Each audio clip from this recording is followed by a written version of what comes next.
I just want to actually at this point just reflect what's been happening in the world. 8 days ago, a man sat under a tent speaking on, really opening up conversation, speaking on his beliefs, and also just having conversation of what other people believed. And he was shot in front of our eyes. He was murdered and he was assassinated. And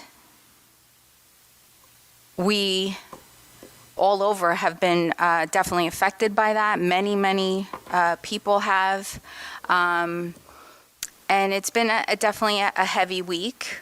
But the whole point of this, even me speaking about it, is just, obviously he was a father, he was a husband, he was a son, but he was also someone that loved people. One of his quotes that he said is, "I want to be remembered for courage for my faith." At the same time we were dealing with the death of that, the heaviness of that, we had to deal with the vile, heinous celebrations and justifications. There is no justification. And I will challenge you. If anybody has to justify that, you have a problem. And I'll pray for you. And for me, I was bursting in my heart because I didn't know what to do in this community. So I did what I always do, is step out and say something. And I just want to thank the mayor, because I did reach out to him and I said, listen, I have to be who I am and this is what I want to do. And he was so kind and he was supportive, and I thank you for that. And I thank the police chief, and we did have a couple police officers come out. But I did also have some opposition online, and that disgusted me. You could scroll by. You don't have to say anything. You challenge people that want to pray. The only things that I know that if you want to challenge people that want to pray are the enemy of your soul. I'll just say that. But on a good note, people did come. People did stand together. People wanted to be comforted.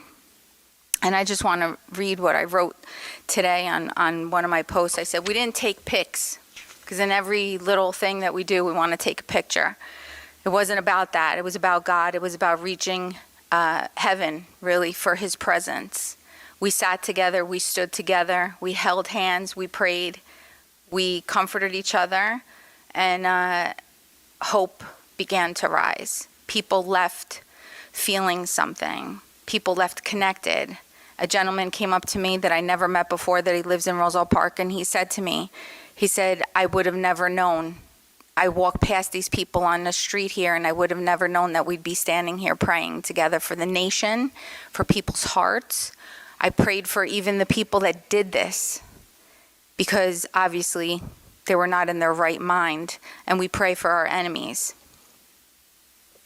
But the reason I bring it up is I just really pray for healing in our town, in our community, and we do need to come together in more ways than one.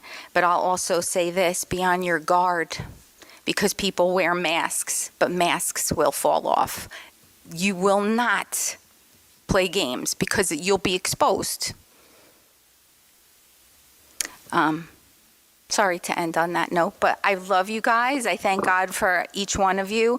And this was a multicultural thing that came out last night. It wasn't all one faith. I mean, I did pray in my faith to Jesus, and I'm not ashamed of that, but other people were welcome. And I did get many people reach out to me to possibly do this in the future. So we'll see about that. But I just wanted to address that. I condemn anything that happened and all the violence to all that happened.